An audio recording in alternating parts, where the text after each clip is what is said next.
안녕하세요. 민지의 꿀사연입니다. 즐겁게 감상하시고 구독과 좋아요도 많이 눌러주세요. 그럼 사연 시작해 볼까요? 어쩌다 보니 아랫집 할머니랑 진하게 썸을 타는 사이가 되어버렸는데요. 그렇게 자주 좋은 시간을 보낼수록 우리는 더 잘 맞아간다는 느낌이 들었고요. 며칠 전 마침내 저는 보고 말았어요. 할머니가 살짝 정신을 잃는 듯한 그런 모습을 말이에요. 잠깐 혼절하듯이 눈동자에 초점이 흐려지기도 했는데 저는 그런 모습을 생전 처음 보는 거였죠. 괜찮으신 건가 살짝 걱정이 되기도 했는데요. 할머니는 좋아서 그런 거라면서 나중에 결혼하면 마누라한테도 이렇게 해줘야 한다고 오히려 장난을 치시는 거 있죠. 그러면서 어서 계속 해달라고 저를 재촉하시기도 했어요. 정말 못 말리는 금남이 할머니라니까요. 어쩌다가 엄마보다도 나이가 더 많은 아랫집 금남이 할머니와 이런 사이가 되어버렸는지 제 이야기 다 털어놓아 볼게요.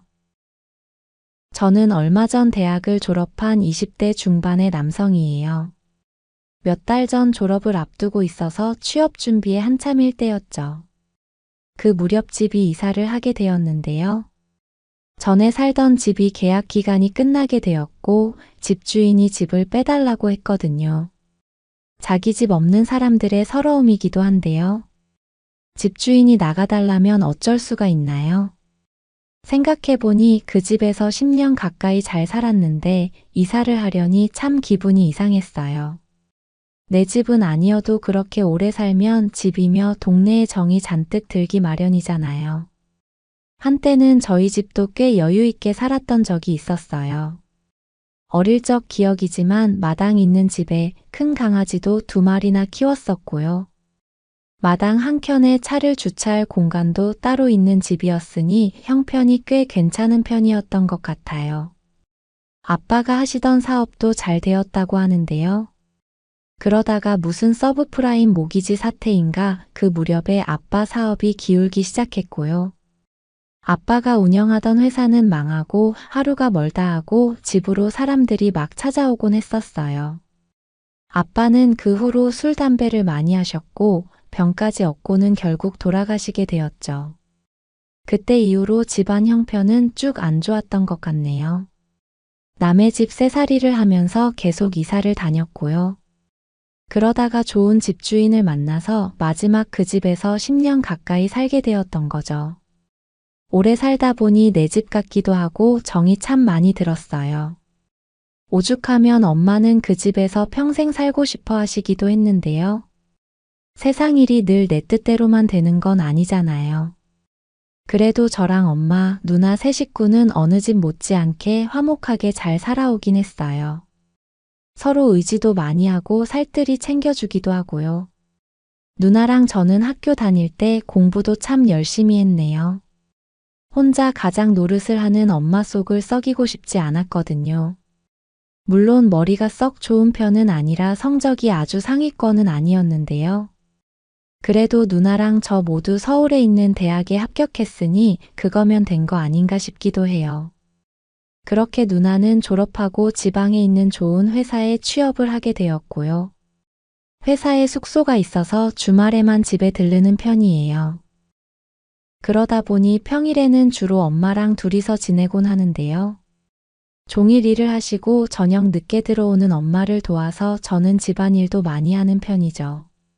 청소기도 돌리고 세탁기를 돌리기도 하고요. 아무튼 그렇게 새로 이사를 가게 된 곳은 경기도의 한 동네였어요. 그새 집값이 얼마나 올랐는지 전에 살던 집 보증금으로는 서울에 괜찮은 집을 구하기가 어려웠거든요. 저도 졸업을 앞두고 있어서 꼭 서울에서 살아야 할 필요가 없으니 상관은 없었어요. 그렇게 지금의 빌라로 이사를 들어오게 되었는데 저는 집이 마음에 들더라고요. 방도 3개나 있어서 가끔 누나가 와도 각자 방을 쓸 수 있어서 좋았고요.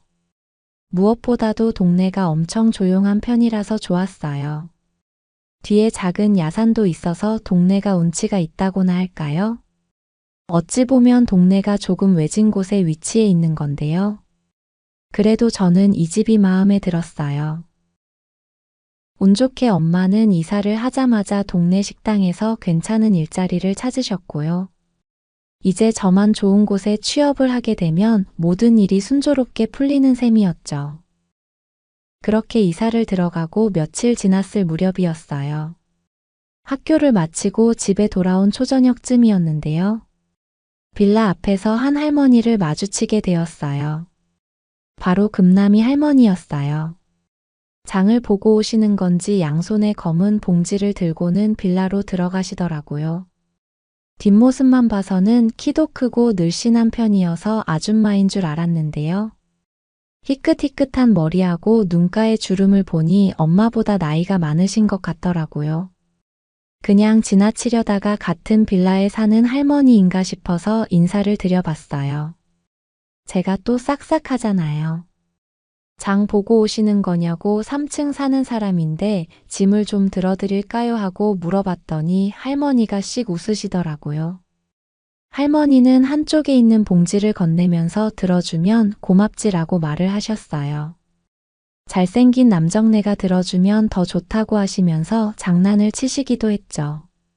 성격이 참 유쾌한 분인 것 같았어요. 몇 층에 사시냐고 하니까 2층이라고 하시더라고요. 알고 보니 바로 아랫집에 살고 계셨던 거죠. 할머니는 저를 보시더니 신혼부부가 이사를 온 거냐고 물으셨는데요. 저를 새신랑으로 보셨나 보더라고요. 아니라고 대학생이고 아직 미혼이라고 대답을 했는데요. 할머니는 사람 좋게 웃으시면서 제가 잘생겨서 결혼한 줄 아셨다고 하시더라고요.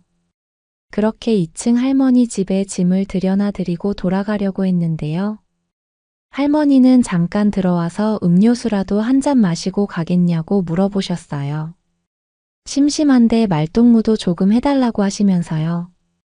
엄마도 아직 퇴근하시기 전이고 해서 저는 집 안으로 따라 들어가 보게 되었어요. 할머니 집에 들어서자 오래된 가구들이 눈에 보였고요. 집이 엄청 아늑한 느낌이었어요. 그리고 왜 집집마다 특유한 냄새가 있잖아요. 할머니 집안에서도 은은한 냄새가 풍겨왔는데 저는 그 냄새가 참 기분 좋게 느껴지더라고요. 엄마 냄새 같기도 하고 친숙한 느낌이었죠. 저는 집에서 좋은 냄새가 난다면서 살짝 너스레를 떨기도 했는데요. 할머니는 저보고 넉살도 좋다면서 거실 한쪽에 앉으라고 하셨죠.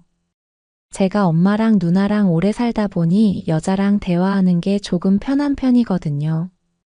저는 주절주절 살갑게 할머니에게 말을 걸었고요. 할머니도 그런 제가 반가우신지 우리는 첫 만남인데도 꽤 수다를 떨게 되었어요. 할머니는 3년 전쯤 할아버지를 먼저 보내고 쭉 혼자 살아오셨다고 했어요. 아들만 셋 있다고 했는데 모두들 분가해서 자기 살기 바쁘다라고 이야기를 하셨고요. 뭐가 그리 다들 살기 바쁜지 명절에나 한 번씩 얼굴 비치는 게 전부라면서 볼멘 소리를 하시기도 했죠. 저는 아래 윗집 사는 사이가 되었으니 종종 놀러와서 말동무도 해드리고 하겠다고 말을 했는데요. 할머니는 젊은 총각이 어찌 이리 싹싹하냐면서 딸이 있으면 사위 삼고 싶다고 손이며 팔을 쓰다듬어 주시기도 했고요. 꿀이 뚝뚝 떨어지는 눈빛으로 저를 바라봐 주시기도 했어요. 저는 친할머니, 외할머니가 두 분 다 일찍 돌아가셔서 할머니에 대한 기억이 없거든요. 그래서 할머니, 할아버지에 대한 막연한 그리움 같은 게 있었는데요. 금남이 할머니가 저의 그러한 갈증을 어느 정도는 해소해 주시는 것 같았어요. 잠시 후에 엄마가 퇴근해서 오실 시간이 되어서 저는 일어나 보게 되었는데요. 이렇게 안면도 트고 했으니 저희 집에 가서 저녁이라도 같이 드시겠냐고 물어봤거든요. 할머니는 그렇게 불쑥 찾아가면 민폐가 아니겠냐고 다음에 하자면서 말이라도 너무 고맙다고 제 손을 한참 동안 붙잡고 계시기도 했죠. 그게 금남이 할머니와의 첫 만남이었어요. 그때까지만 해도 할머니랑 썸씽이 생길 거라고는 상상도 못했었죠. 그것도 엄마보다도 나이가 훨씬 많은 금남이 할머니랑 말이에요. 이후에 오가면서 할머니를 마주치면 반갑게 인사를 나누는 사이가 되었어요. 할머니는 저만 보면 엄청 반가운 체를 하시면서 붙잡고 말도 많이 하셨고요. 어떨 때는 제 손을 잡고 집으로 이끌고 가시기도 했어요. 줄게 있다면서요. 가보면 사실 별것 아닌 군것질거리일 때가 많았는데요. 그래도 그런 마음이 참 고맙게 느껴지곤 했어요. 엄마도 할머니랑 안면을 트셨는지 종종 금남이 할머니 이야기를 하시기도 했죠. 밑반찬 같은 것도 주고 받으신다면서요. 그렇게 저는 그 동네에 익숙해져 가고 있었죠. 그리고 그 무렵 저는 졸업시험 준비며 취업 준비로 한참 바쁜 날들을 보내고 있었어요. 그런데 나름 학점 관리도 하고 토익 점수도 만들어 놓고 했는데도 취업은 정말 쉽지가 않았어요. 그렇게 계속 취업은 떨어지고 집에서 엄마랑 누나를 보면 민망하고 면목이 없더라고요. 이게 전공을 살려서 취업을 하려니 더 쉽지가 않았던 것 같아요. 그래도 한번 취업을 하면 오래 다니게 될 테니 아무 곳이나 막 골라서 가고 싶지는 않았거든요. 결국 저는 취업을 못한 채로 졸업을 하게 되었고요. 마냥 취업 핑계로 놀 수는 없으니까 낮에는 알바 자리를 구해서 일하고 남는 시간에는 이곳저곳 입사 지원도 하고 했죠. 그렇게 알바를 하면서 시간을 보내다 보니 낮 시간에 집에 있게 될 때가 많더라고요. 텅 빈 집에만 있기 무료해서 어떤 날은 야산에도 올라보고 동네 산책도 하고 했는데요. 문제의 그날도 아침에 동네 뒷산을 올랐다가 집에 돌아가는 길이었어요. 그날은 알바도 쉬는 날이어서 정말 몸이 근질근질했었거든요. 그렇게 뒷산에 올라가서 동네도 내려다보고 복잡한 마음도 달래고는 집으로 돌아오는 길이었죠. 그러다가 금남이 할머니를 마주치게 되었어요. 할머니는 젊은 사람이 일 안 나가고 대낮에 뭐 하는 거냐고 물어보셨고요. 뭐라 대답을 해야 하나 싶어서 잠깐 머뭇거리게 되었는데요. 제 얼굴을 보더니 무슨 근심 있냐면서 할미가 다 들어줄 테니 속 시원히 털어놓아 보라고 말을 했죠. 사실 취업이 안 돼서 조금 답답하기도 했고요. 가족들에게도 말하지 못한 그런 이야기들을 털어놓고 싶더라고요. 그렇게 저는 할머니 댁으로 따라가게 되었고요. 저는 허심탄회하게 취업이 안 되어서 마음고생이 심하다는 이야기를 다 털어놓아 버렸어요. 오히려 이렇게 알바까지 없는 날은 시간이 너무 안 가서 미칠 것 같다고요. 할머니는 저의 그런 고민을 묵묵히 들어주셨어요. 중간중간 가볍게 제 손을 토닥이시기도 하면서요. 그렇게 할머니에게라도 제 고민을 털어놓으니 조금 마음이 후련하더라고요. 한참을 주절주절 늘어놓고 나니 홀가분한 기분이 들기도 했죠. 제 이야기만 늘어놓은 것 같아서 할머니는 하시고 싶은 이야기가 없으시냐고 물어봤어요. 속에 담아둔 이야기가 있으면 해보시라고요. 할머니는 혼자 사는 늙은이가 외롭다는 넋두리밖에 할 게 뭐 있겠냐면서 웃기도 하셨는데요. 무언가 생각이 났는지 저에게 말을 건네셨어요. 낮술 한잔 하지 않겠냐고 말이에요. 그러더니 저를 보고는 손가락으로 술잔을 꺾는 제스처를 하면서 눈을 찡긋하시는 거 있죠. 고작 점심시간 밖에 안 되었는데 무슨 술인가 싶기는 했는데요. 할머니가 낮 시간에 반주 삼아 마시고 한숨 푹 자면 금방 깬다고 자꾸 저를 꼬드기는 거예요. 속이 답답하기도 했고 할머니하고 대화를 많이 나누다 보니 술 한 잔해도 좋겠다는 생각이 들어서 그러자고 했어요. 신이 나신 듯 할머니는 냉장고에서 소주를 한 병 꺼내 오셨고요. 점심 겸 안주거리로 콩나물국을 금방 끓인다고 기다리라고 하셨죠. 그렇게 간단한 술상이 마련이 되었고요. 할머니랑 저는 소주를 나눠 마시면서 이야기를 이어갔죠. 대낮부터 술잔을 기울이고 있는 스스로가 살짝 한심하다는 생각이 들기도 했는데요. 인생이 쓴맛이어서 그랬는지 술맛은 더 좋더라고요. 콩나물국도 얼큰하니 술이 쭉쭉 들어갔고요. 거기다 할머니랑 주거니 받거니 하면서 넋두리까지 늘어놓다 보니 금방 취하는 것 같기도 했어요. 할머니는 술을 따라만 놓고 거의 드시지는 않았는데요. 그러다 보니 저 혼자서 거의 한 병을 다 마시게 되었죠.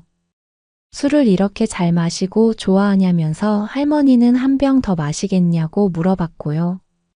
저는 알딸딸한 기분으로 할머니를 바라보고는 고개를 끄덕였죠. 그럼 딱 한 병만 더 마시고 한숨 자고 가라는 할머니 말에 알겠다고 했고요. 냉장고에서 소주 한 병을 더 꺼내온 할머니는 말없이 제 술잔을 채워주었어요. 그렇게 두 번째 병도 다 비웠을 때쯤 술 기운이 많이 올라와서 어질어질하더라고요. 할머니는 상을 치우면서 저보고 누우라고 했어요.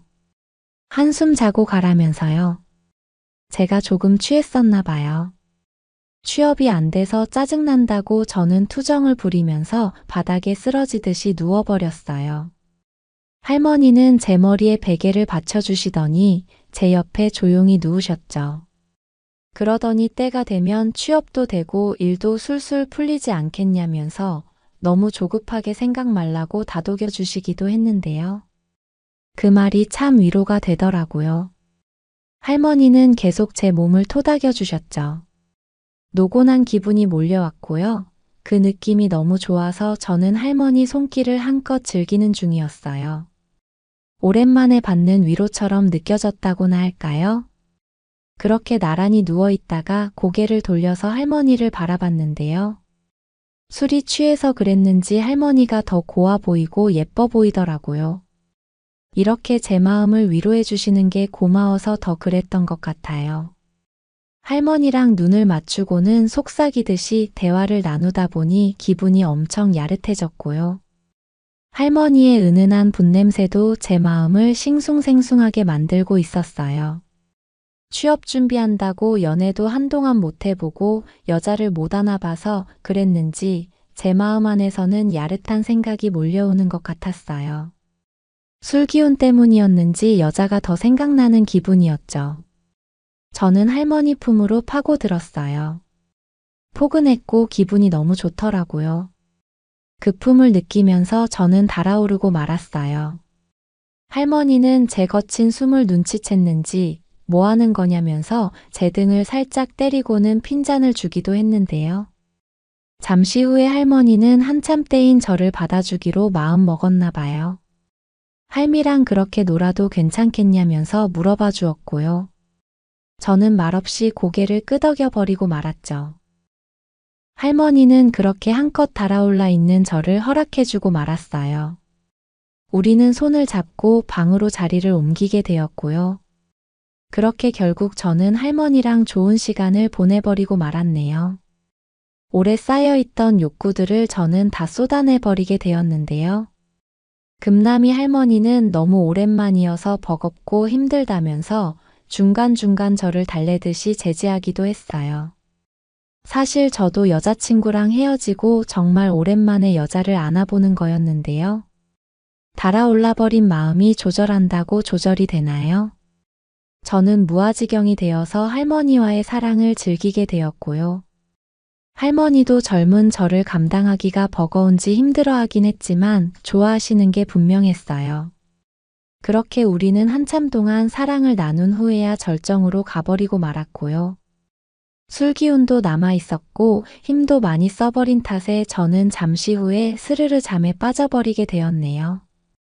한참 후에 깨어났을 때 옆에 누워있는 할머니를 보니 조금 민망하기는 했는데요. 생각해보니 그렇게 정신줄을 놓고 사랑을 나눠본 게 거의 처음 있는 것 같더라고요. 솔직히 말해서 여자친구랑 잠자리를 했던 때보다 더 짜릿한 느낌이었다고나 할까요? 할머니도 정신이 드는지 제 얼굴을 어루만지면서 조금 스트레스가 풀렸냐면서 웃어주었어요. 너무 좋았다고 대답하면서 저는 할머니 손길에 얼굴을 맡겼죠. 그렇게 다정하게 시간을 보내다가 저는 잠시 후에 집으로 올라가 보게 되었어요. 잠시 후에 엄마가 돌아오실 시간이었으니까요. 그렇게 금남이 할머니와의 썸이 시작이 되었네요. 제가 알바를 나가지 않는 평일이면 저는 어김없이 할머니 집으로 놀러 가곤 했고요. 달려드는 저를 할머니는 언제나 두 팔 벌려서 받아주곤 했어요. 할머니와 좋은 시간을 보내는 건 짜릿한 느낌을 주었어요. 이게 마치 금기시 되는 무언가를 하는 것 같은 그런 생각이 들었고요. 그런 느낌이 말로는 설명할 수 없는 전율을 주더라고요. 할머니는 제가 아주 튼실하다면서 나중에 장가 가면 마누라에게 사랑받겠다고 짓궂은 농담을 하시기도 해요. 저도 장난 삼아서 제가 그렇게 튼실하냐고 물어봤는데요. 할머니는 살면서 먹어본 놈 중에 최고로 맛있었다고 아주 원색적인 농담을 하시기도 하셨죠. 할머니 입에서 그런 이야기가 나오는 게 황당하기도 해서 저는 웃음을 터뜨리고 말았네요. 그렇게 자주 좋은 시간을 보낼수록 우리는 더 잘 맞아간다는 느낌이 들었고요. 며칠 전 마침내 저는 보고 말았어요. 할머니가 살짝 정신을 잃는 듯한 그런 모습을 말이에요. 잠깐 혼절하듯이 눈동자에 초점이 흐려지기도 했는데 저는 그런 모습을 생전 처음 보는 거였죠. 괜찮으신 건가 살짝 걱정이 되기도 했는데요.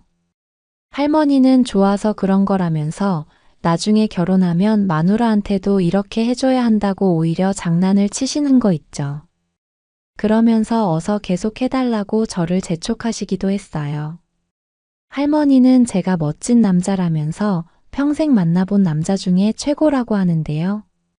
그 말이 진심인 건지 기분 좋으라고 해주는 빈말인지는 모르겠지만 기분이 좋기는 하네요.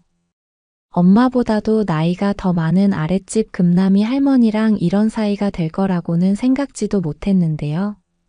엄청난 나이 차이를 넘어서 우리는 너무 잘 맞는 짝이 되어버린 것 같아요.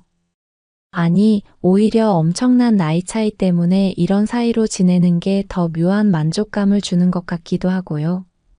누구에게도 털어놓을 수 없는 비밀을 간직한다는 게 이렇게 짜릿한 일일 줄은 몰랐네요.